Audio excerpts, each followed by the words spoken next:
श्री निताई सच्ची की जय। जगत गुरु श्री प्रभुपाद की जय। ओमज्ञानतिमिरान्धस्य ज्ञानाञ्जनशलाकया चक्षुरुन्मिलितं येन तस्मै श्रीगुरुवे नमः। श्रीचैतन्यमनोभीष्टं स्थापितं येन भूतले स्वयं रूपकदामयं ददाति स्वपदान्तिकं।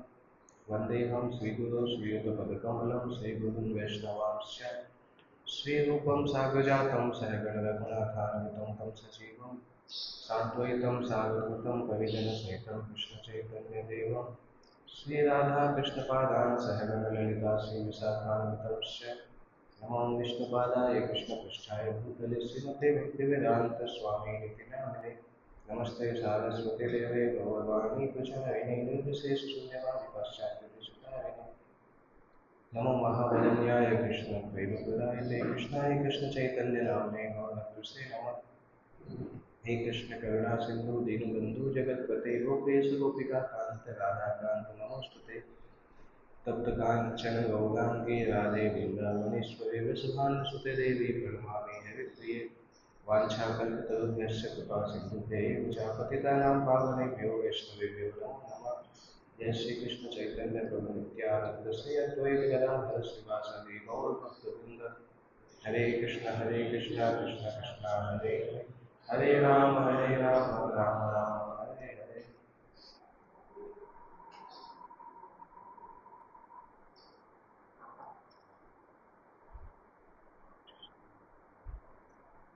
ओम नमो भगवते वासुदेवाय।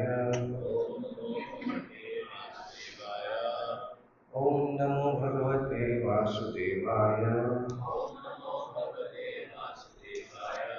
ओम नमो भगवते वासुदेवाय। नारायणं नमस्कृत्य नरं चैव नरोत्तमं देवीं सरस्वतीं व्यासं ततो जयमुदीरयेत्। अष्टकायेषु अभद्रेषु नित्यं भागवत सेवया भगवती उत्तमश्लोके भक्तिर्भवति नैष्ठिकी। कृष्णाय वासुदेवाय देवकी नंदनाय च नन्दगोपकुमाराय गोविन्दाय नमो नमः।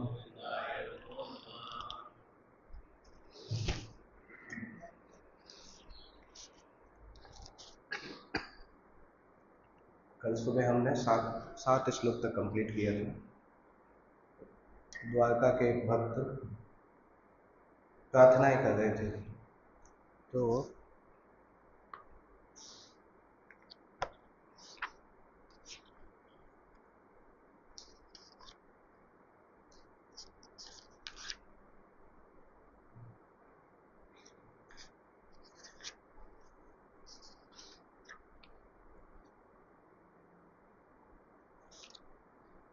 8वें श्लोक के अनुवाद हमने पढ़ा था। 9वें श्लोक से आज कर सकते हैं। हालांकि 9वें श्लोक का कुछ चीज हमने डिस्कस कर लिया था। 9वें श्लोक में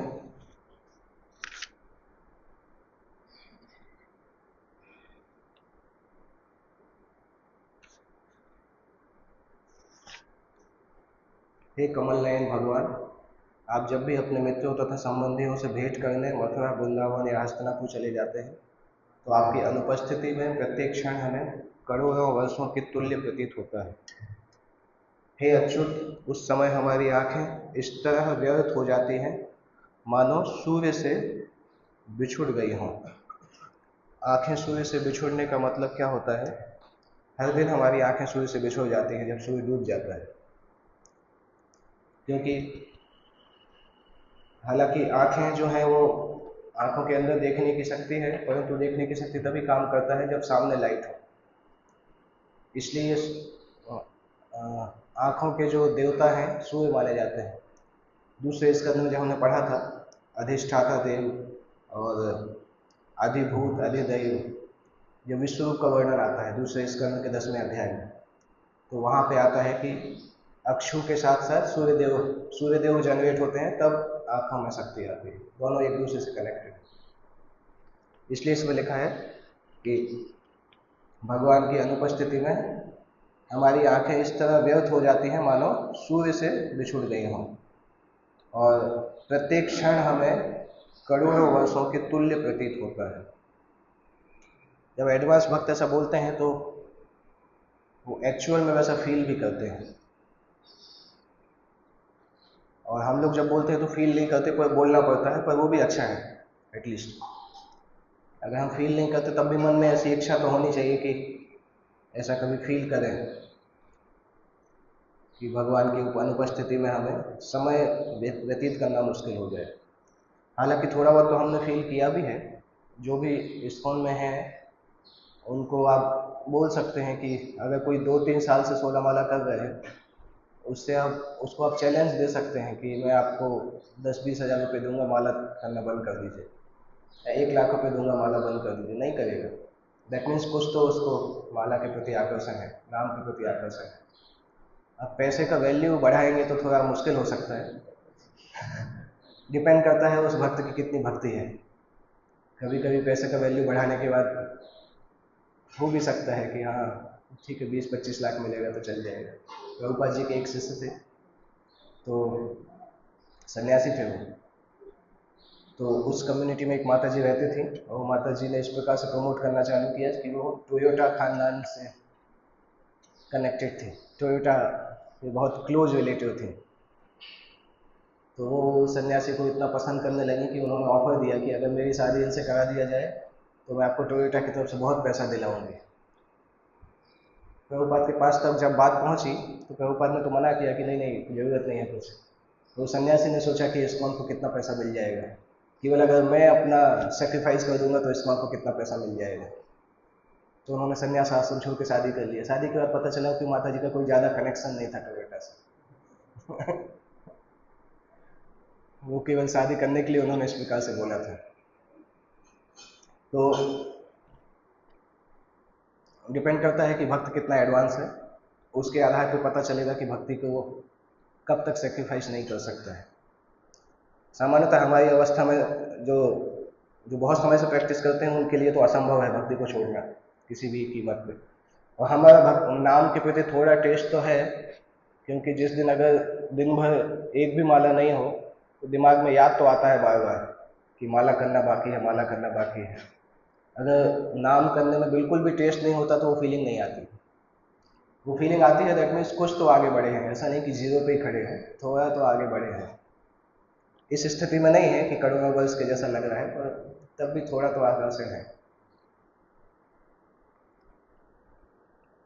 प्रभुपाद जी तात्पर्य में 2 पॉइंट मुख्यतः लिख रहे हैं कि सूर्य की तुलना भगवान कृष्ण से की है। जैसे सूर्य के बिना सूर्य की उपस्थिति के बिना आंखों का कोई मतलब नहीं होता है, उसी प्रकार से जब कोई भक्त कृष्ण को नहीं देखता है तो अपनी आंखों का परफेक्शन नहीं मानता है। आप लोग मोबाइल में एक श्लोक मुझे निकाल के देंगे, मुकुंद माला स्तोत्र का 19 नंबर श्लोक, 19 या 20, उस पर इस प्रकार से बताया जाता है। इसलिए आवश्यक है कि हम सदा भगवान कृष्ण की दृष्टि के समक्ष रहें, जिससे हम अपने आप को तथा विभिन्न शक्तियों समेत भगवान को भी देख सकें। जिस प्रकार सूर्य के अभाव में हम कुछ भी नहीं देख सकते, उसी प्रकार भगवान की उपस्थिति के बिना हम कुछ भी नहीं, यहाँ तक कि अपने आप को भी नहीं देख सकते। मिला श्लोक?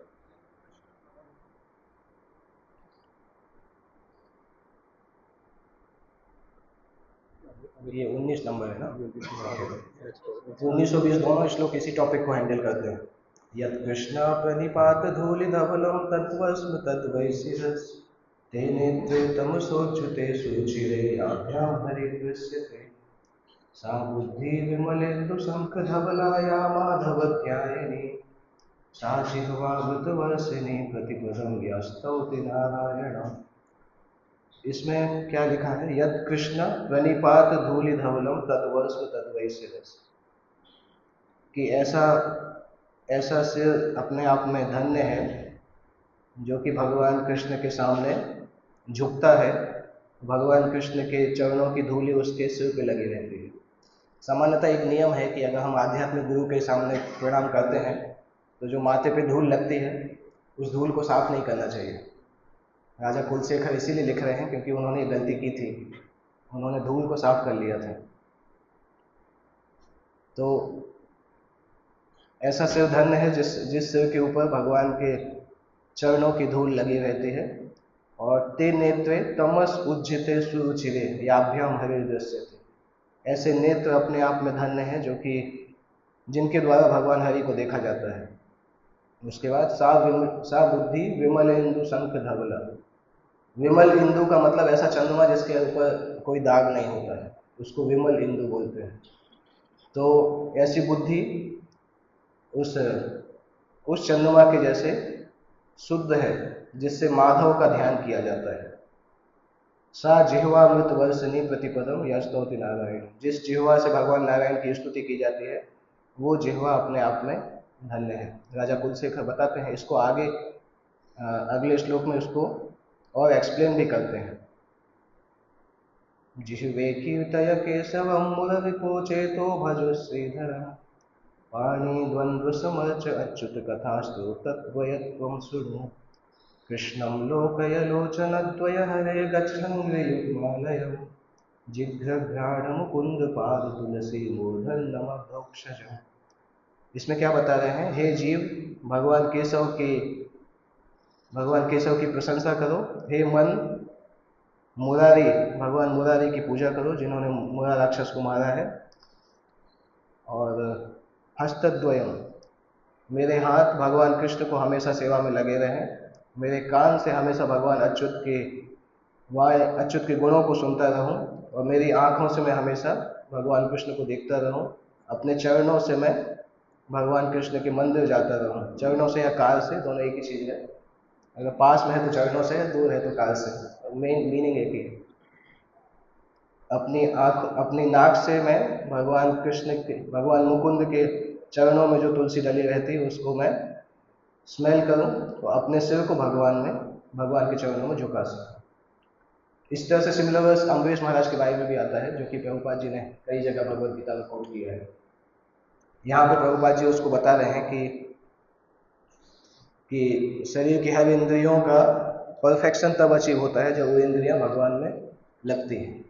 स्पेशली वो 2 लाइन इंपॉर्टेंट हैं, या बुद्धि विमलेंदु शंख धवला या माधव ध्यानी। ऐसी बुद्धि जिससे भगवान माधव का ध्यान किया जाता है वो ऐसे चंद्रमा के समान शीतल है जो जिस चंद्रमा में कोई दाग नहीं है।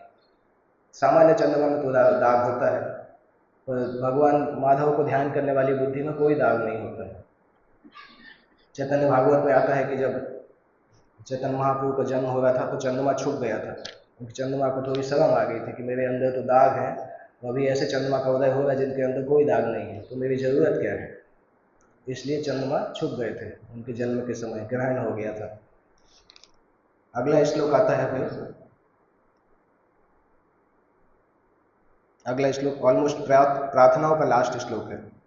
कथम वयम नाथ चिरोसिते त्वयि प्रसन्न दृष्ट्या अखिलतापशोषणम्, जीवेमस्ते सुंदरहास शोभितम् अपश्यमाना वदनम् मनोहरम्।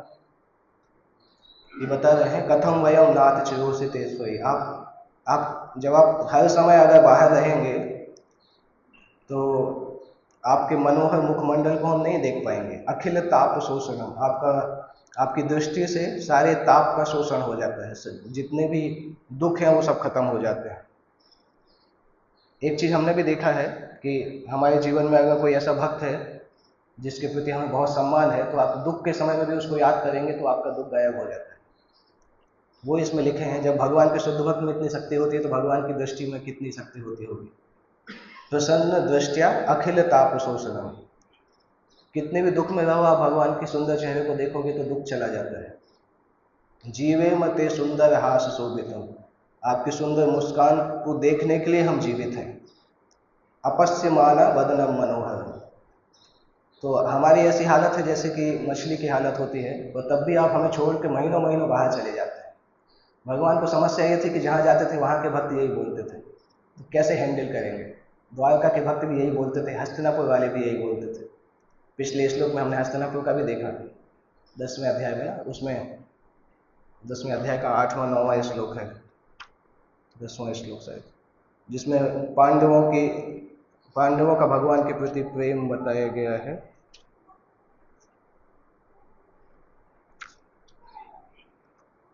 10वां अध्याय हमने डिस्कस नहीं किया ना पहले, थोड़ा बहुत किया। वहां पे एक श्लोक आता है जहां पे युधिष्ठिर का भगवान के प्रति प्रेम का वर्णन हुआ है। शयनासन भोजन, इस प्रकार से एक श्लोक है, श्लोक नंबर याद नहीं आ रहा मुझे। तो उसमें पांडवों का वर्णन आता है, इसी तरह से वर्णन आता है कि पांडवों का इतना इंटेंस एसोसिएशन उनको भगवान का मिला था कि पांडवों को लगता था कि भगवान के बिना जीवित कैसे रहेंगे। इसलिए पीरियडिकली एक पांडव ज़्यादातर द्वारका में ही रहते थे। 4-5 पांडवों में से 4 ही काम करते थे, एक की द्वारका में शिफ्ट लगी रहती थी, द्वारका जाना आना, भगवान की न्यूज़ बताना। क्योंकि युधिष्ठिर को ऐसा लगता था भगवान कृष्ण के बारे में अगर हर दिन नहीं सुनेंगे तो कैसे जीवन चलेगा। तो एक पांडव हमेशा द्वारका से आते जाते रहते थे, लोग आते जाते रहते थे। तो ये द्वारकावासी यहाँ पे शिकायत कर रहे हैं कि अगर आप हर समय बाहर रहेंगे तो हम जीवित कैसे रहेंगे। अभी इन सबको देख के भगवान ने क्या रिस्पॉन्स किया, इति चोदेविता वाच प्रजानां भक्तवत्सलः शर्वाणोनुग्रहं दृष्ट्या वितन्वन् प्राविशत्पुरम्। भगवान उन सब भक्तों पे दयालु होकर द्वारका में प्रवेश किए, द्वारका में प्रवेश करके अपनी दिव्य दृष्टि से उनकी बधाइयों को स्वीकार किया। भगवान की दृष्टि में भी इतनी शक्ति है कि ब्रह्मांड का सृजन हो जाता है। एक बार दृष्टि डालते हैं और ब्रह्मांड का सृजन हो जाता है। प्रभुपाद जी एक जगह लिखते हैं कि हम सब लोग अपनी जिंदगी में प्रतीक्षा करते हैं कि भगवान की एक बार दृष्टि हमारे ऊपर पड़ जाए। वो भक्ति की सफलता है कि भगवान की दृष्टि, एक बार दृष्टि हमारे ऊपर पड़ जाए तो जीवन सफल हो जाएगा। रामानुजाचार्य ने प्रार्थना की थी उनसे, रंगनाथ जी से, कि भगवान आपको देखने तो सभी लोग आते हैं, अगर आप किसी को एक बार देख दें तो फिर वो व्यक्ति संसार से त्यक्त हो जाता है, संसार को त्याग देता है। इसलिए उसने उनको दिखाया था, क्या नाम था उसका, धनुर्दास को। हाँ, क्योंकि रामानुजाचार्य ने जाके प्रार्थना की थी कि भगवान इस प्रकार से दर्शन दीजिए कि आपका दर्शन इसको वास्तविकता में मिल जाए।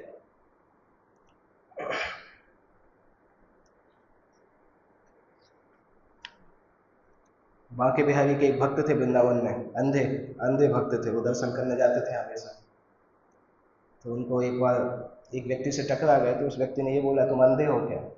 तो उन्होंने बोला, हाँ अंधे ही हैं। तो उसने पूछा, आप दर्शन करने के जाते क्यों हो? जब अंधे हो तो दर्शन करने क्यों जाते हो? तो उन्होंने बोला, हम तो दर्शन करने जाते पर उससे इम्पोर्टेंट है कि भगवान हमें देख लें तो अच्छा है। हम भले ही देख पाए कि नहीं, पर भगवान हमें देख लें। तो भगवान के यहाँ जाना अटेंडेंस लगाने जैसा होता है। इसी तरह से गुरु पूजा में जो प्रभुपाद को फूल चढ़ाते हैं तो अटेंडेंस जैसा होता है। जैसे आर्मी में आप देखेंगे सुबह का समय होता है, सभी लोग आके कमांडर को सैल्यूट करते हैं, तो गुरु पूजा उसी तरह से है। प्रभुपाद जी आर्मी के कमांडर हैं और उनको सब आर्मी के जो काम करने वाले हैं सब आके उनको सैल्यूट करते हैं, उसी को गुरु पूजा बोला जाता है। इसके बाद फिर भगवान अपनी आंखों से उनको देखते हैं और उस आंखों से देख के सारे लोग प्रसन्न हो जाते हैं। इसके बाद अगले श्लोकों में, अगले कम से कम 4 श्लोकों में द्वारकापुरी की सजावट का वर्णन किया गया है और ये बताया जा रहा है कि भगवान जैसी बड़ी पर्सनालिटी को रिसीव करने के लिए स्वच्छता की बहुत आवश्यकता होती है और सजावट की बहुत आवश्यकता होती है। प्रभुपाद जी उन तात्पर्यों में ये भी लिखते हैं कि आधुनिक सजावट और वैदिक सजावट दोनों अलग अलग तरीके से होता है। तो पहला पॉइंट तो यह है कि स्वच्छता होनी चाहिए। अगर हम भगवान को हृदय में बुलाना चाहते हैं तो हृदय में स्वच्छता होनी चाहिए। उसका अपोजिट भी ट्रू है कि भगवान नाम के रूप में इतने दयालु हैं कि गंदे हृदय में भी आ जाते हैं और आके खुद ही झाड़ू उठा के सफाई करने लगते हैं। जो काम भगवान अपने कृष्ण रूप में लीला के समय नहीं करते हैं वो अपने नाम के रूप में कर लेते हैं। जब नाम के रूप में आते हैं तो भगवान झाड़ू लगा के हृदय की सफाई कर देते हैं और भगवान की सारी शक्तियां उसमें लग जाती हैं। पर सामान्यतः अगर भगवान को कहीं रिसीव करना है तो मार्जन की आवश्यकता होती है। इस्कॉन में हमने सिस्टम है कि हर फेस्टिवल के पहले मंदिर मार्जन होता है। केवल जगन्नाथ रथ यात्रा के पहले तो ऑफिशियल होता है, परंतु हर फेस्टिवल के पहले मंदिर मार्जन होता है 1-2 दिन पहले, क्योंकि भगवान को जब भी हम कोई विशेष दिन आता है तो पूरा सफाई इस तरह से करना चाहिए। जिस प्रकार से चैतन्य महाप्रभु का हृदय साफ हुआ था, उसी प्रकार से उन्होंने गुंडीचा को साफ किया था। तो वो प्रभुपाद जी 15 श्लोक तक उसके बारे में बता रहे हैं। 12, 13, 14, 15। द्वारकापुरी समस्त ऋतुओं में ऐश्वर्य से पूर्ण थी और उसमें सर्वत्र आश्रम, उद्यान, पुष्पोद्यान, पार्क तथा कमलों से पूर्ण जलाशय थे। प्रभुपाद जी स्वच्छता को बहुत एम्फेसाइज करते थे। कभी कभी उनको मंदिरों में अगर स्वच्छता नहीं दिखती थी तो मंदिर के अध्यक्ष को बुला के बहुत डांटते थे। हैदराबाद मंदिर प्रभुपाद के समय इनॉग्रेट हो गया था, तो वहाँ पे आश्रम में बहुत सारे चूहे थे।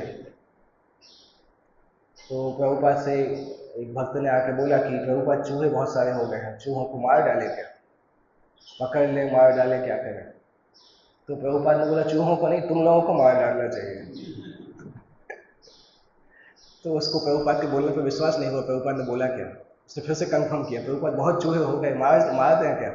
और प्रभुपाद गुस्सा में बोलते हैं नहीं, तुम लोगों को मार डालना चाहिए, चूहों को नहीं मारना चाहिए। तो उसके बाद प्रभुपाद ने प्रेसिडेंट को बुला के बहुत डांटा कि चूहे इतने सारे हैं, इसका मतलब तुम लोग सफाई करना नहीं चाहते, आलसी लोग हो।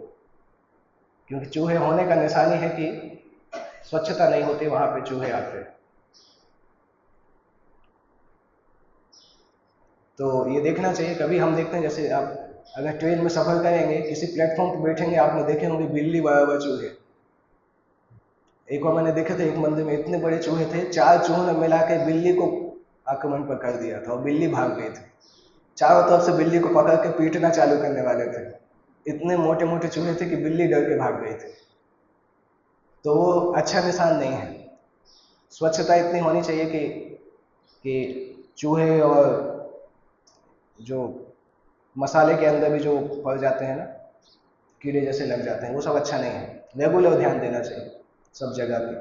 अगर इन तात्पर्यों को पढ़ेंगे, क्योंकि तात्पर्यों में बहुत सारी चीज़ें लिखी हैं, हम हर तात्पर्य पूरा नहीं पढ़ पाएंगे, पर प्रभुपाद जी ने उसका उल्लेख किया है।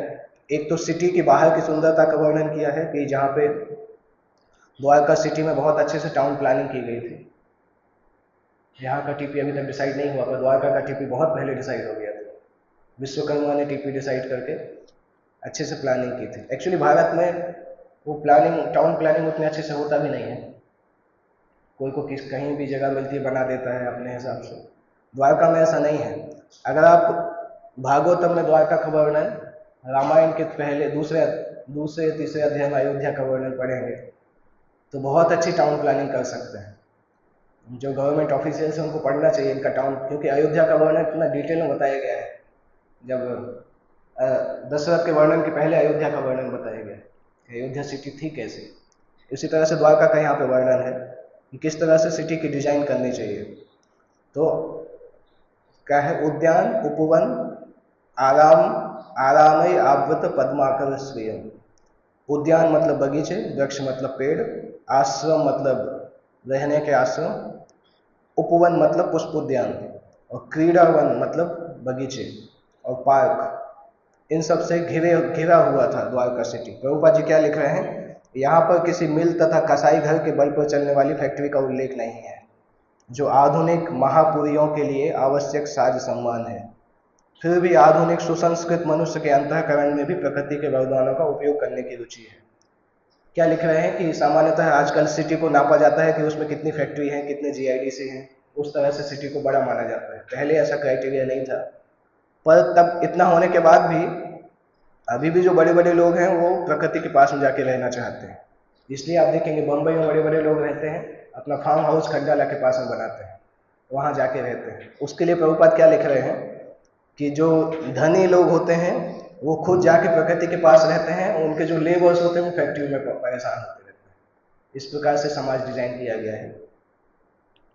सामान्य व्यक्तियों को पार्कों तथा बगीचों से रहित दम घोंटू स्थानों में, हिंदी ट्रांसलेशन किसने किया है भागवतम का, बहुत फनी ट्रांसलेशन है। सामान्य व्यक्तियों को पार्कों से रहित दमघोटू स्थानों में रहने के लिए छोड़ देते हैं। लेकिन यहाँ पर हमें द्वारकापुरी का सर्वथा भिन्न वर्णन प्राप्त होता है। ऐसा लगता है कि सारा धाम उद्यानों तथा पार्कों एवं कमलों से पूर्ण जलाशयों द्वारा घिरा हुआ था। ऐसा लगता है कि सारे लोग प्रकृति द्वारा प्रदत्त फूलों तथा फलों पर निर्भर थे और वहाँ ऐसे उद्योग नहीं थे जिनसे धाम में गंदी बस्ती तथा झुग्गी झोपड़ियाँ बनती। जो राजीव गुप्ता जिन्होंने ये ट्रांसलेशन किया है, और उनको जो गोपाल कृष्ण महाराज उनको लेके आए थे, तो ट्रांसलेशन जब कर रहे थे तो उनको प्रभुपाद से मिलाया था। तो प्रभुपाद ने बोला कि आप दीक्षा लेंगे। तो राजीव गुप्ता एक्चुअली जवान थे, उस समय स्टूडेंट थे। उन्होंने प्रभुपाद से बोला, प्रभुपाद दीक्षा तो मैं ले सकता हूँ, तो बाल नहीं कटा पाऊंगा। प्रभुपाद ने बहुत डांटा उनको, तुम कैसे कैसे यूजलेस व्यक्ति हो, दीक्षा के समय भी अपने हेयर कट नहीं करा सकते। तो प्रभुपाद ने उनको दीक्षा नहीं दिया। इस तरह से राजीव गुप्ता का दीक्षा हो सकता था, पर हुआ नहीं। इस्कॉन के क्लोज थे वो, अभी भी इस्कॉन के क्लोज हैं, परंतु कभी भी दीक्षित नहीं हुए। हिंदी ट्रांसलेशन उन्होंने ही किया है, मैक्सिमम बुक्स का हिंदी ट्रांसलेशन उन्होंने किया है। और यहाँ पर पवित्र वृक्षों का वर्णन है जिनमें ऋतु के अनुसार फूल फल लगते हैं। अपवित्र वृक्ष व्यर्थ के जंगल होते हैं जिनका उपयोग केवल ईंधन के लिए हो सकता है। आधुनिक सभ्यता में ऐसे अपवित्र वृक्षों को सड़क के दोनों किनारों पर रोपा जाता है। अपवित्र वृक्ष वो क्या कहलाते हैं?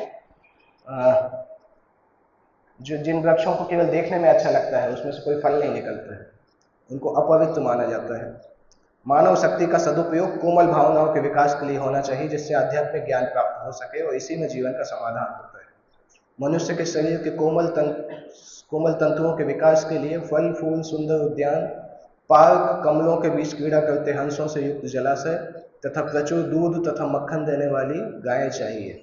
इसके विपरीत कारागार, तुल्य खाने, फैक्ट्रियां तथा कार्यशालाएं श्रमिक वर्ग में आसुरी प्रवृत्तियों को जन्म देती हैं। श्रमिक वर्ग के बल पर ही शोषण को प्रश्रय मिलता है। फलतः उनमें अनेक प्रकार के संघर्ष होते रहते हैं। द्वारका धाम का वर्णन मानवीय सभ्यता के लिए आदर्श है।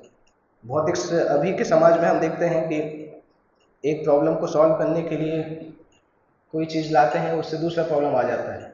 जैसे कभी आप अगर देखे होंगे, आपके पैर में, एक पैर में अगर वो लग जाए कुछ चिपकने वाला पदार्थ, कोलतार जो होता है जिसे रोड बनाते हैं, आप उसको निकालने के लिए दूसरे पैर से उसको निकालेंगे तो दूसरे पैर में वो लग जाएगा। उसके बाद आप उसको हाथ से निकालोगे तो हाथ में चिपक जाएगा। इसी तरह से भौतिक सॉल्यूशन होते हैं। ट्रांसपोर्टेशन की प्रॉब्लम है तो कार बनाते हैं, कार बनाना है तो रोड बनाना होगा, रोड बनाएंगे तो कार चलने से पॉल्यूशन होगा, रोड पे जो ट्रैफिक होगा उससे बचने के लिए ओवरब्रिज बनाएंगे, तो ओवरब्रिज पे ट्रैफिक होगा तो उसके ऊपर और ओवरब्रिज बनाएंगे। तो इस तरह से भौतिक समस्याओं का सॉल्यूशन अगर भौतिक तरीके से करते हैं तो एक समस्या से दूसरी समस्या जनरेट होती रहती है। प्रहलाद महाराज बोलते हैं कभी कभी सॉल्यूशन समस्या से ज़्यादा खतरनाक हो जाता है। 7वें स्कंद में बताते हैं कि हम कोई चीज़ को सॉल्व करने के लिए करते हैं, पर जो दवाई होती है वो और ज़्यादा खतरनाक हो जाती है। इसके आगे बता रहे हैं कि किस प्रकार से नगर के अलग अलग घरों को कैसे सजाया गया था। घरों के दरवाजे तथा सड़कों के किनारे झंडियों से सजे बंधनवार बहुत ही सुंदर ढंग से केले के वृक्ष तथा आम की पत्तियों जैसे मांगलिक प्रतीकों से सजाए गए हैं। आप लोग सीख सकते हैं इससे, जन्माष्टमी आने वाला है, किस प्रकार से सजाना चाहिए मंदिर को। जितना नेचुरल सजा सके उतना अच्छा है। हमने देखा बड़ौदा में, हम एक चीज़ अच्छा है वासु पुष्पू के होने से, बहुत सारी नेचुरल तरीके से फेस्टिवल को मनाते हैं। हम लोग बाहर से बड़ौदा के आसपास खेतों से आम के पत्ते मंगाते, वो केले के पत्ते मंगाते हैं, तो उस तरह से सजाते हैं क्योंकि वो नेचुरल वे है सजाने का। अभी आर्टिफिशियल फूल लगा के सजाते हैं तो हम भी खुश नहीं होते, भगवान भी खुश नहीं होते। भगवान हो जाते हैं खुश क्योंकि समझते हैं अब है ही नहीं तो क्या करेगा, मरता क्या ना करता है, इसलिए भगवान चला लेते हैं। परंतु अगर उनको अच्छे से देंगे तो भगवान को ज़्यादा खुशी होती है। तो जितना नेचुरल तरीके से, स्पेशली भगवान राधा कृष्ण नेचर को ज़्यादा पसंद करते हैं। जब वो नारायण के रूप में रहते हैं तो ऐश्वर्य को पसंद करते हैं, और जब वो वृंदावन के भाव में रहते हैं तो वो ज़्यादातर प्रकृति से रिलेटेड चीज़ों को उनकी सेवा में उपयोग करते हैं, तो उनको अच्छा लगता है। तो आम की पत्तियां जैसे मांगलिक प्रतीकों से सजाए गए थे। झंडियां, फूल माला तथा चित्र विचित्र संकेतों द्वारा तथा लिखित नारों से धूप अवरुद्ध हो रही थी। प्रभुपाद जी लिखा है, प्रकृति के उपहार जैसे केले के वृक्ष, आम की टेरी, फूलों तथा फलों से सजावट की जाती है। आज भी आम का वृक्ष, नारियल तथा कदली वृक्षों को मांगलिक प्रतीक माना जाता है। ऊपर जिन झंडियों का उल्लेख हुआ है उनमें गरुड़ तथा हनुमान भगवान भगवान के इन दो महान सेवकों के चित्र अंकित थे। अब भी ऐसे चित्र तथा अलंकरण भक्तों द्वारा पूजित हैं और भगवान की तुष्टि के लिए सेवक को अधिक सम्मान प्रदान किया जाता है। इसके बाद नेक्स्ट, राजमार्ग, गलियां, कूचे, बाजार तथा चौकों को भली भांति झाड़ बुहार कर सुगंधित जल से सींचा गया था और भगवान का स्वागत करने के लिए सर्वत्र फल फूल तथा अक्षत अंकुर बिखेरे गए थे। जब उज्जैन मंदिर चालू हुआ था तो हम लोग कॉलेज से क्लास के लिए गए थे, तो इस श्लोक के ऊपर जो क्लास गुरु महाराज ने दिया था वो मैं पहली बार गुरु महाराज का क्लास सुना था, 14 नंबर श्लोक पर। उस श्लोक की भागवतम क्लास में बताते हैं गुरु महाराज की एक्चुअली अरुणाक्ष गुरु से बोलते थे कि द्वारका में हर जगह सुगंध आती थी, सेंटेड स्मेल आती थी, तो अरुणाक्ष गुरु से बोलते हैं कि हम लोग भी गुलाब जल मंदिर में लगा सकते हैं सफाई के समय, जो भी मंदिर में आए लगातार स्मेल आती रहे। वो कुछ समय तक हुआ भी था, क्योंकि बाद में हम जाते थे तो टेम्पल हॉल में हमेशा सुगंध आती रहती थी। तो उस क्लास में गुरु महाराज ने, वो क्लास होगी शायद क्योंकि ऑडियो में रिकॉर्डिंग तो हमारे पास थी पहले, उस क्लास को मैंने बाद में ऑडियो रिकॉर्डिंग में कई बार सुना। तो टेम्पल हॉल में इस तरह से रखना चाहिए कि द्वारका या वृंदावन के जैसा फीलिंग हो, जो भी आए उसकी सुगंध से प्रसन्न हो जाए। कैसे करते हैं वो कठिन भी होता है, कॉस्टली भी होता है, क्योंकि गुलाब जल से हर दिन सफाई करना थोड़ा कॉस्टली अफेयर्स भी होता है। तो जिन मंदिरों में मनी की समस्या नहीं वहाँ तो कर सकते हैं, एटलीस्ट प्रयास कर सकते हैं। या अगर फेस्टिवल के आसपास करना चाहिए, फेस्टिवल के दिन इस प्रकार से करें कि पूरे मंदिर में सुगंध आती रहे। द्वारका के राजमार्ग तथा गली कूचों को सिक्त करने के लिए गुलाब तथा केवड़ा के फूलों को आश्रित करके तैयार किया गया सुगंधित जल मंगवाया गया था। बाजारों तथा चौकों को भली भांति झाड़ा बुहारा गया था। उपर्युक्त वर्णन से प्रतीत होता है कि द्वारका धाम बहुत बड़ा था, जिसमें अनेक राजमार्ग, गलियां तथा पार्क, उद्यान एवं जलाशयों से युक्त चौक थे और सभी को फूलों फलों से सुंदर ढंग से सजाया गया था। भगवान का स्वागत करने के लिए इन फूलों फलों को अक्षत अंकुरों के साथ सार्वजनिक स्थलों पर बिखेर दिया गया था। अक्षत बीज मतलब ऐसे बीज जिनको तोड़ा नहीं गया है। अक्षत बीज तथा अंकुर शुभ माने जाते हैं और उत्सवों के दिनों में हिंदू अब भी इनका प्रयोग करते हैं। इसके बाद हर घर के द्वार पर दही, अक्षत, फल, गन्ना तथा जलपात्रों के साथ पूजन की सामग्री, धूप तथा बत्तियां सजा दी गई थी। घर के बाहर देखा होगा पानी से भरे हुए मटके रखे जाते हैं, अभी भी रखे जाते हैं। तो वो हर घर के बाहर इस प्रकार से सजावट होती है, दही, अक्षत, फल, गन्ना और जलपात्रों के साथ पूजन की सामग्री। प्रभुपाद जी तात्पर्य में क्या लिख रहे हैं? वैदिक पद्धति के अनुसार स्वागत विधि शुष्क नहीं होती। जैसा कि ऊपर उल्लेख है, स्वागत के लिए केवल राजमार्ग तथा गली कूचे ही नहीं सजाए गए थे, अपितु अपनी अपनी सामर्थ्य के अनुसार आवश्यक वस्तुओं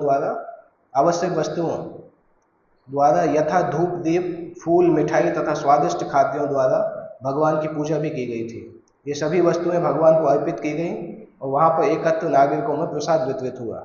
अतएव यह आज के शुष्क स्वागत जैसा ना था। प्रत्येक घर भगवान का ऐसा स्वागत करने के लिए प्रस्तुत था। नेचुरल भी था, क्योंकि भगवान जब राजमार्ग से निकलेंगे तो हो सकता है किसी भी घर में जा सकते हैं देखने के लिए, तो हर घर को सजाना जरूरी था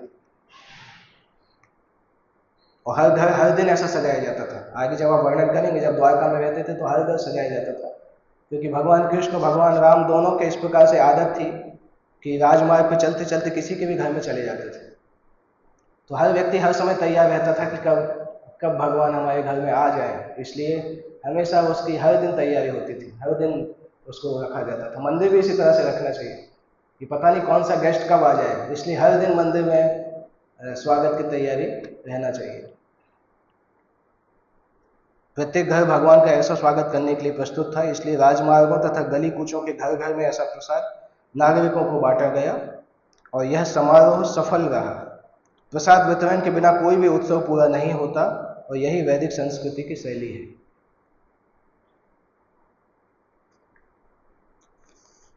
इसके बाद अगले 2 श्लोकों में आ रहा है कि जब भी कोई बहुत बड़े गेस्ट आते हैं तो घर के बड़े मेंबर्स को खुद बाहर आके उनका स्वागत करना चाहिए। रामायण में हम देखते हैं जब विश्वामित्र मुनि आते हैं दशरथ जी के दरबार में, तो जो गार्ड खड़े रहते हैं वो समझ नहीं पाते कौन आया है, पता भी नहीं रहता है कि विश्वामित्र कितने बड़े हैं, कितने बड़े ऋषि हैं। तो विश्वामित्र को रोक देते हैं, और विश्वामित्र को रोकना मतलब तूफान को रोकने जैसा है। विश्वामित्र तुरंत नाराज हो जाते हैं, और गार्ड एक्चुअली पूछता है आपका नाम क्या है, नाम बताइए, मैं जाके अंदर बोलूंगा तब आपको अलाउ करें। तो विश्वामित्र को तो लगता तो है, पर गार्ड को क्या बोलेंगे। और वो गार्ड अंदर जाके जब नाम बताता है कि विश्वामित्र आए हैं, तो सारे लोग अपने अपने सिंहासन से उठ के खड़े हो जाते हैं, और सबसे आगे आगे दशरथ भागते हुए जाते हैं कि गार्ड ने पता नहीं क्या ब्लंडर कर दिया, अभी जाते ही साथ कुछ सांप नहीं मिल जाए। तो दशरथ आगे भागे भागे जाते हैं, वो गेट से जाके विश्वामित्र को लेके आते हैं। तो इसलिए कोई बड़े गेस्ट के लिए प्रयास करना चाहिए कि बड़े लोग हमेशा जाके उनको बाहर से जाके उनको स्वागत करके अंदर लाए। डिपेंड करता है कौन व्यक्ति आ रहा है, पर सामान्यतः कोई ना कोई लोग जाने चाहिए। जैसे जब चैतन्य महाप्रभु के भक्त आते थे जगन्नाथ में, तो चैतन्य महाप्रभु हमेशा स्वरूप दामोदर को भेजते थे, कभी हरिदास ठाकुर को भेजते थे उनको रिसीव करने के लिए। एक बार भेजते थे 18 नाला नदी के पास में, दूसरी बार भेजते थे नरेंद्र सरोवर के पास में, फिर सिंह द्वार के पास में नित्यानंद चैतन्य महाप्रभु खुद ही खड़े रहते थे। उसमें आप देखेंगे एक बार माला भेजते थे, माला के साथ 2 भक्तों को भेजते थे, फिर दूसरी बार भेजते थे, तीसरी बार खुद ही जाते थे सिंह द्वार तक। तो वो हमें पालन करना चाहिए, रिसेप्शन का प्रिंसिपल है वो। कोई गेस्ट आ रहा है तो उसको घर के बाहर जाके रिसीव करना चाहिए। तो यहाँ पे भगवान कृष्ण द्वारका धाम आ रहे हैं, उनको रिसीव करने के लिए कौन कौन है, महामना वसुदेव, अक्रूर, उग्रसेन, बलराम, प्रद्युम्न, चारुदेष्ण तथा जाम्बवती पुत्र सांब सभी इतने प्रसन्न हुए कि उन्होंने लेटना, बैठना तथा भोजन करना छोड़ दिया।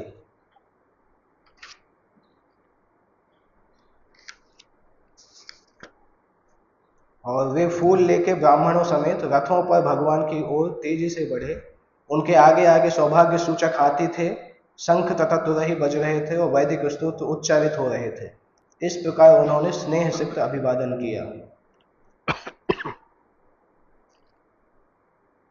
किसी महापुरुष के स्वागत की वैदिक विधि से सम्मान का वातावरण उत्पन्न होता है, जो आगंतुक के लिए स्नेह तथा सत्कार से पूर्ण होता है। ऐसे स्वागत का शुभ वातावरण उपयुक्त साज सामग्री पर निर्भर करता है, जिसमें शंख, पुष्प, धूप, सजे हुए हाथी तथा वैदिक साहित्य से स्तोत्रों का पाठ होता है। इसके बाद आगे भगवान को रिसीव करने का बारे में बताया, और 22 नंबर श्लोक से 21 नंबर श्लोक से भगवान का जो अभिवादन किया उसका रेसिप्रोकेशन भगवान ने कैसे किया उसके बारे में बताया जा रहा है। कितना समय है हमारे पास? 8:32 हो गया, टाइम तो खत्म हो गया। 45। चौथे स्कंद के 8वें अध्याय का एक श्लोक निकाल के रखिएगा। कैसे सर्च करेंगे? चौथे स्कंद का 8वें अध्याय में आता है, नारद मुनि ध्रुव को बताते हैं। मुझे श्लोक याद है पर नंबर याद नहीं है। गुणादिकम बुधम लिप्से अनुक्रोशम गुणाधमा मैत्रीम समानाम अनुविच्छेद न ताप अभिभूयते। कौन सा नंबर है? 4834। तो भगवान जब देखते हैं, भगवान के रेसिप्रोकेशन के बारे में जब पढ़ते हैं, तब भगवान श्री कृष्ण उनके निकट गए और उन्होंने अपने समस्त मित्रों, संबंधियों, नागरिकों तथा समस्त लोगों को जो उन्हें लेने तथा स्वागत करने के लिए आए थे, यथा योग्य सम्मान तथा आदर प्रदान किया। और कुछ लोग जो भगवान से छोटे थे, नीच जातियों से आए थे, उन भगवान ने वहां पर समुपस्थित सभी लोगों को, यहाँ तक कि नीच से नीच जाति वालों को अपना मस्तक झुकाकर, बधाई देकर, आलिंगन करके, हाथ मिलाकर, देखकर तथा हंसकर, आश्वासन देकर तथा वरदान देकर प्रति अभिवादन किया। भगवान का स्वागत करने के लिए सभी प्रकार के लोग थे। पिता वसुदेव, पितामह उग्रसेन तथा गुरु गर्ग मुनि से लेकर वेश्याएं तथा कुत्ते तक खाने के आदि चंडाल तक थे। भगवान ने इन सबों से उनके पद तथा प्रतिष्ठा के अनुसार भेंट की। शुद्ध जीवों के रूप में सारे लोग भगवान के भिन्न अंश हैं और इस प्रकार कोई उनसे पराया नहीं है। एक चीज देखना होगा कि भगवान असुरों से भगवान नाराज होते हैं, परंतु प्रेम बंद नहीं करते हैं। इसका एक उदाहरण देखने मिलता है, इसी स्कंद में आता है 8वें अध्याय या 7वें अध्याय में आता है, जब दुर्योधन दुर्योधन को भीम ने उनके जंघाओं को तोड़ दिया था और दुर्योधन जमीन पर डले हुए थे। एक श्लोक आता है, सूत गोस्वामी बताते हैं कि दुर्योधन की ऐसी अवस्था देख के भगवान कृष्ण बहुत दुखी थे। तो प्रभुपाद जी वहाँ समझाते हैं कि दुर्योधन भले ही पापी था, परंतु भगवान के लिए वो एक बच्चे के जैसे ही था, क्योंकि हर आत्मा भगवान के बच्चे के जैसा है। भगवान ने जब देखा कि इस आत्मा की ऐसी दुर्दशा हुई है, पूरा शरीर टूट गया है और मृत्यु की तरफ ऐसा डला हुआ है, तो उसको देख के भगवान खुश नहीं थे।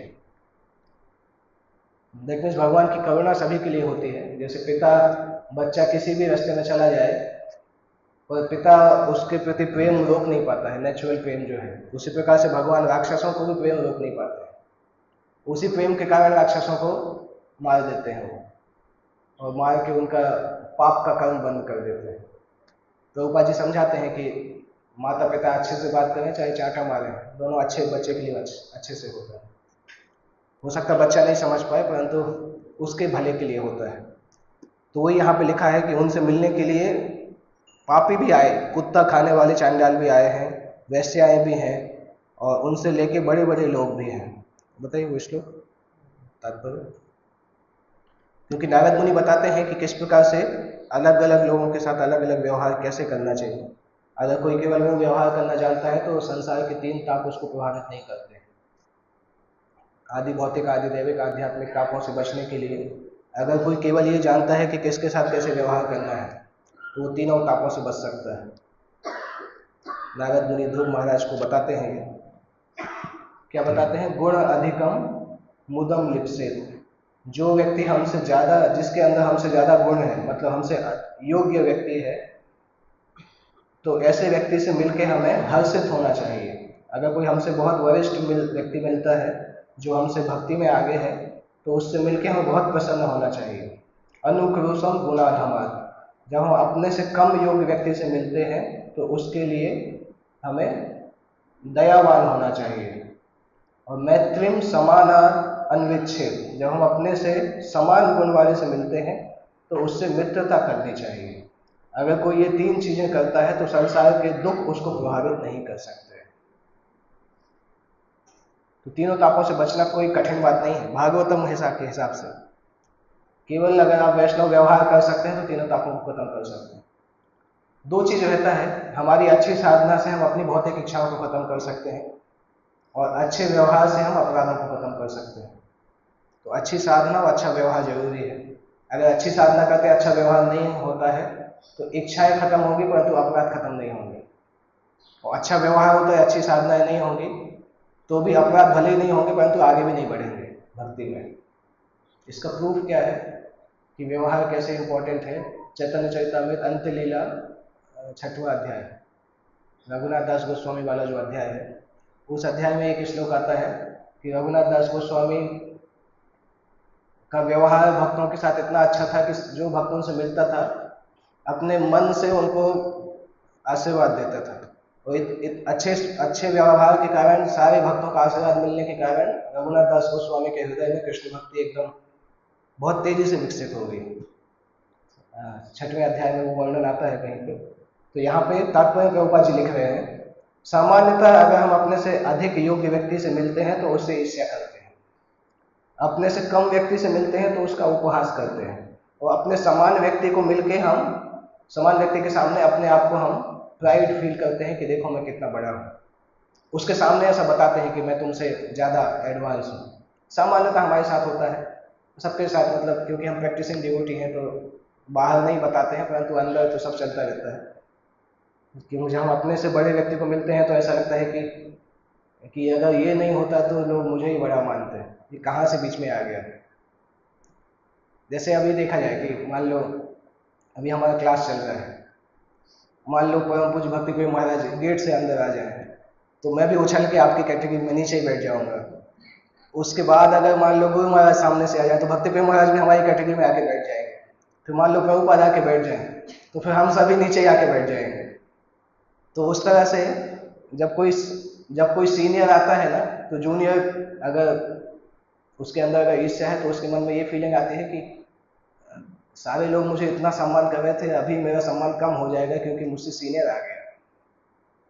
तो उस ईर्ष्या के कारण कई बार हम सीनियर को इनवाइट ही नहीं करते। लगता है कि उसको इनवाइट करेंगे तो लोग उससे ज़्यादा इंस्पिरेशन लेंगे, फिर मुझे नहीं पूछेंगे। वो ईर्ष्या कहलाती है। किसी अपने से योग्य व्यक्ति को देखकर हम उससे ईर्ष्या करने लगते हैं।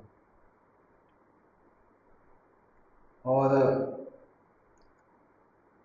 राधे श्याम को बताते हैं कि एक्चुअली वो बहुत हेल्दी है टेम्पल लीडर्स के लिए कि बहुत सारे सीनियर गेस्ट को बुलाए, क्योंकि उससे ये फायदा होता है कि मंदिर के जो मुख्य मैनेजर्स हैं उनको भी ये नहीं लगता है कि हम ही हमें बाकी सब पानी कम है। क्योंकि अगर मंदिर में सब जूनियर ही रहते हैं तो उनको भी ये लगने लगता है कि मैं ही सबसे सबसे अच्छा हूँ, तो मेरी नेचुरल जिम्मेदारी है कि ये सब मेरे पुत्र के जैसे हैं, मैं ही इनकी देखभाल करूँगा, ये फीलिंग आने लगती है। उसके अंदर से ये फीलिंग चली जाती है कि मैं भी किसी का शिष्य हूँ, मैं भी एक स्टूडेंट हूँ, मुझे भी किसी से सीखना है। वो केवल सिखाने के मोड में आ जाता है, सीखने के मोड में नहीं रहता है।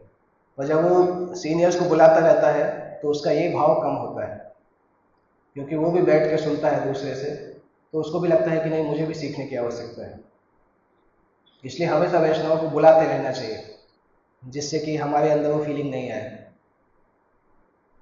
अपने से कम योग्य व्यक्ति से मिलने पर हम उसका उपहास करते हैं, और समान व्यक्ति को पाकर समान व्यक्ति के सामने हम अपनी बड़ी बड़ी डींग हाँकना चालू करते हैं। ये तीनों चीजें भौतिक कष्टों का कारण है। इसीलिए नारद मुनि ने उपदेश दिया कि भक्त को संयत भाव से आचरण करना चाहिए। अपने से अधिक योग्य व्यक्ति से द्वेष करने की अपेक्षा उसका प्रसन्नता पूर्वक स्वागत करना चाहिए। कम योग्य व्यक्ति को पीड़ा पहुंचाने की बजाय उस पर दयामय होना चाहिए, जिससे वह उचित स्तर तक उठ सके। और जब समान गुण वाले व्यक्ति से भेंट हो तो उसके समक्ष अपने कार्यकलापों के प्रति गर्व प्रकट ना करके उसके साथ मित्र जैसा व्यवहार करना चाहिए। मनुष्य को चाहिए कि जो श्री कृष्ण को भूल जाने के कारण कष्ट भोग रहे हैं उन सब पर दया भाव रखे। इन प्रमुख कार्यों से मनुष्य इसी जगत में सुखी बन सकता है। ये इंपॉर्टेंट श्लोक है, लिख लीजिएगा, 4:8:34, चौथा स्कंद 8वां अध्याय 34 नंबर का श्लोक। ओके, एक श्लोक जस्ट पढ़ के हम एंड करेंगे। 22 नंबर श्लोक आएगा, उसका तात्पर्य अच्छा है।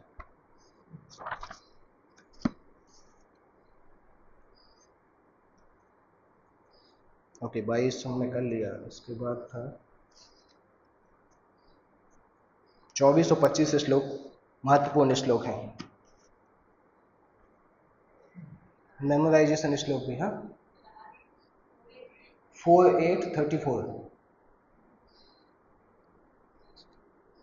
तो 24 नंबर श्लोक में भगवान जब राजमार्ग पे चल रहे हैं उसका वर्णन आ रहा है। राजमार्गं गते कृष्णे द्वारकाया कुलस्त्रियः धर्म्याणि आरुरुः विप्र तदीक्षण महोत्सव। भगवान जब राजमार्ग पे जाते हैं तो जो प्रतिष्ठित लोग हैं, प्रतिष्ठित परिवारों की स्त्रियां हैं, सब भगवानों को देखने के लिए अपने अपने महल के ऊपर चढ़ गए।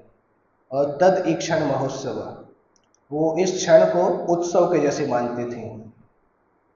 अभी यहाँ पे एक है कि भगवान तो हर दिन ही राजमार्ग से निकलते थे, एटलीस्ट दिन में 2 बार निकलते थे, ऑफिस जाते समय, ऑफिस से लौटते समय।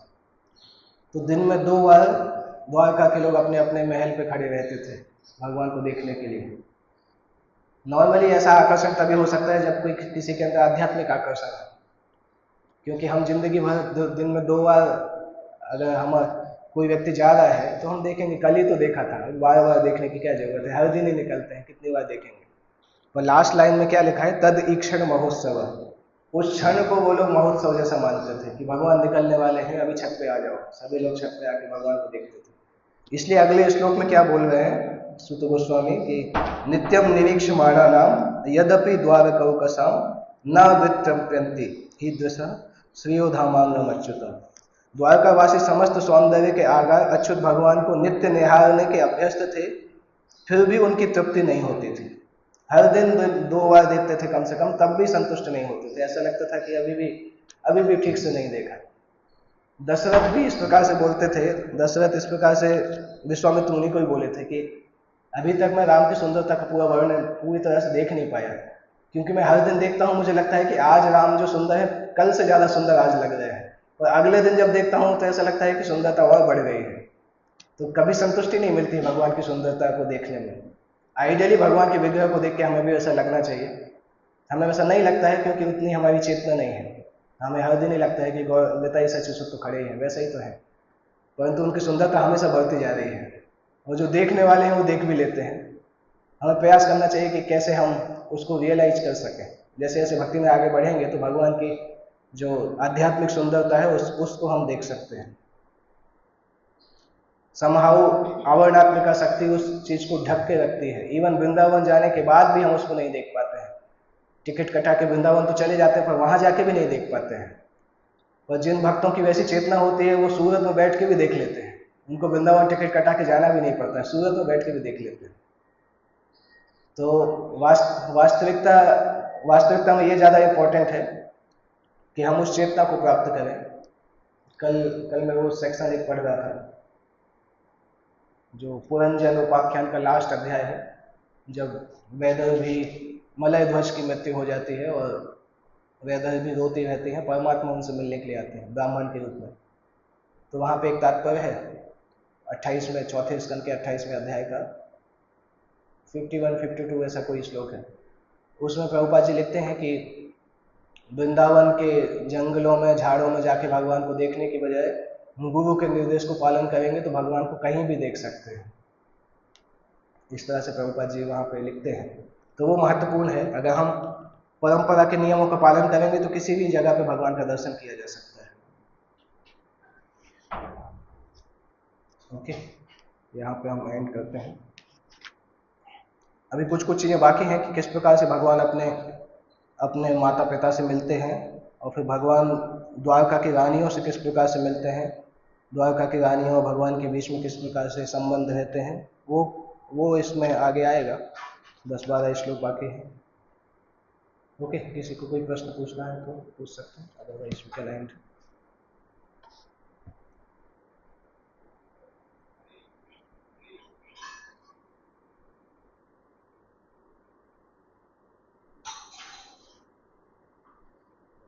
फाइनली मैं पहली बार इस टॉपिक को खत्म कर पाया, आज तक कभी खत्म नहीं कर पाया।